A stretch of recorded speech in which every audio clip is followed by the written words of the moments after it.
Welcome to the Gambia. It's one of the smallest countries in West Africa, at only 300 miles long by 30 miles wide. But it's also one of the poorest, and as you can see, it's also one of the liveliest.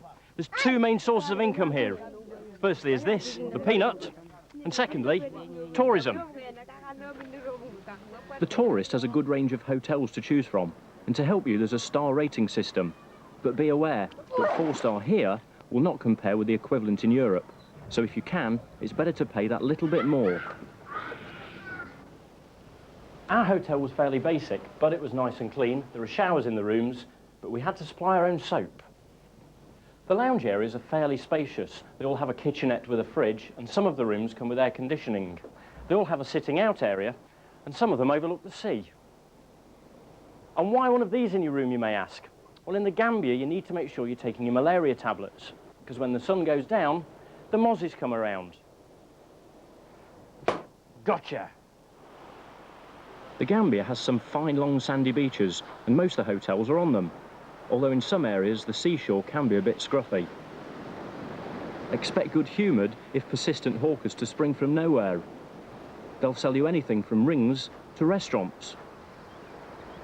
Maximum temperatures here seldom drop below 30 degrees, so escape the violent heat with a walk along the water's edge.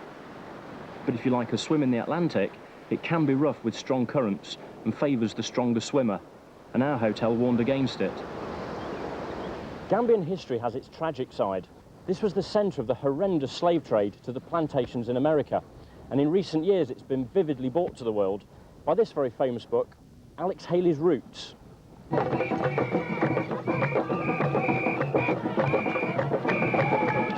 During my visit, the Gambia held its first Roots Festival.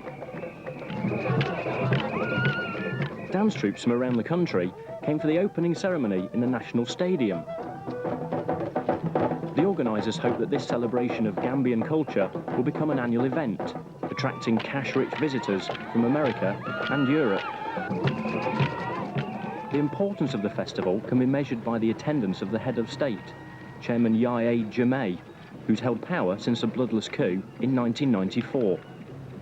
Ironically, it was a loss of confidence as a result of this takeover, from which the Gambian tourist industry is still recovering.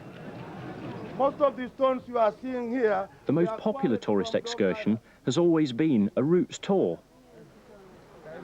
Perhaps the slave Alex Haley claimed in his book as his relation, Binta Kinte, saw his homeland for the last time from here, James Island. As a fort in the middle of the wide river Gambia, it was a staging post where captured men, women and children were held in appalling conditions while waiting for the next ship out. At its height, 100,000 slaves passed through this grim place in a single year. Legend has it that any slave who could swim to the distant mainland went free. None are known to have made it.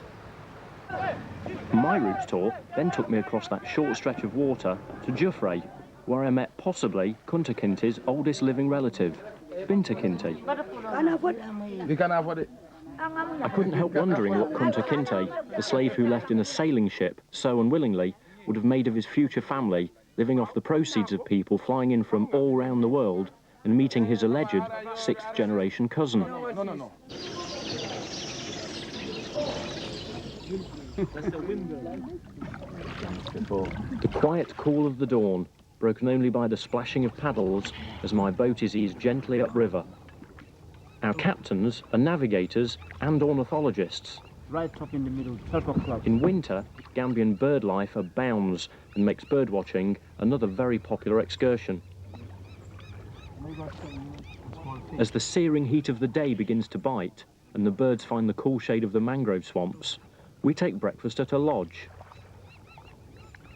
Bit of an unexpected find here. The French bread is really excellent. And in fact, when you're in the Gambia, you'll find most foods from around the world. There's English, Chinese, Italian, and of course Gambian, which is mainly spicy chicken and fish served with rice.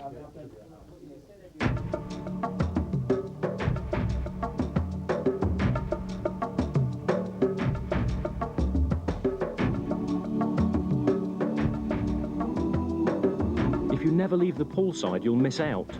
These jaunts in the Gambian countryside are great fun. First stop for me, Uncle John's. Now, Uncle John is simply a one-man distillery. Take one palm tree, climb and cut the sap, and all without the aid of a net. And then... And how about this for all you home brewers? The still, the transfer to the cooler, and hey presto, the firewater. All you need is ice and a slice.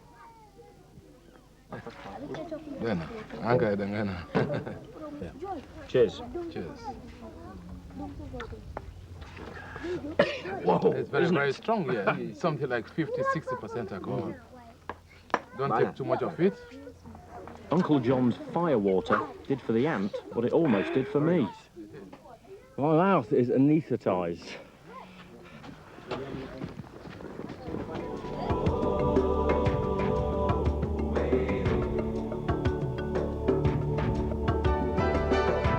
There's nothing quite like a bouncing Land Rover to force a recovery.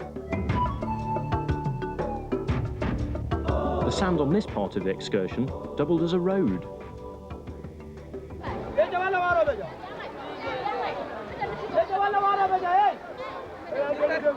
At the end of the beach, I stumbled on that African culture shock I spoke of. Just as they have for centuries, women and children landing the day's catch, and all for a day's pay in fish. Only the plastic buckets and outboards tell the millennium you're in. It's important that you hold the rod the right way. If you're right-handed, Yorkshireman Steve Robinson and his family run a fishing expedition up the River Gambia, and they have novices very much in mind. In the last 3 years, that's when we've done our no fish, no pay. No fish, no pay. So That's if the right. people don't catch anything, they don't have to pay. That's right. And in 3 years, we've only paid back one man. Come fish, come fish, come fish. It's time, it's time, it's time. Free breakfast.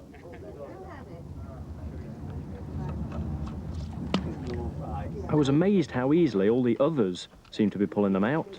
Nice catfish. Careful, it's very dangerous.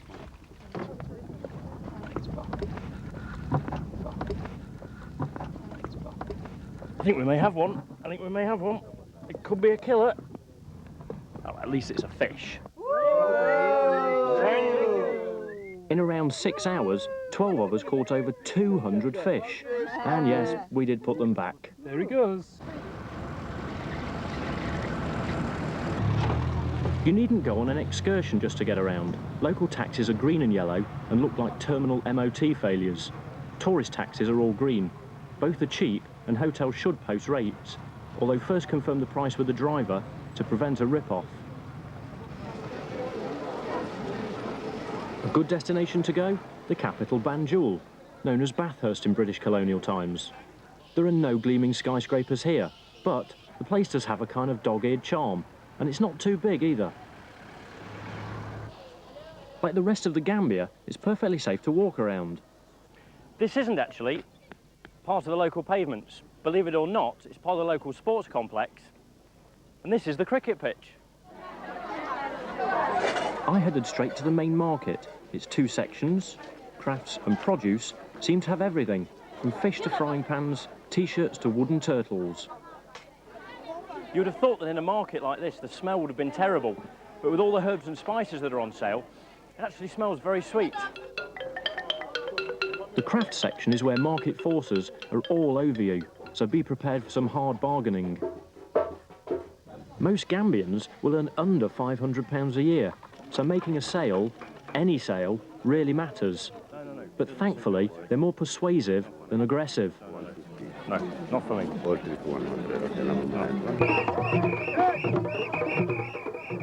It's another culture shock. Wrestling is the Gambia's national sport, and if you think you see the likes of Shawn Michaels, Hulk Hogan or The Undertaker, you'd be very much mistaken. This is raw sport. With carefully controlled aggression, dump your opponent in the sand, and then as victor, go and collect your money from your fans.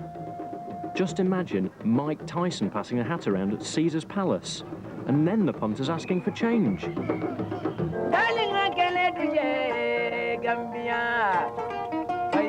Gambia dulu, galinga kairo duali.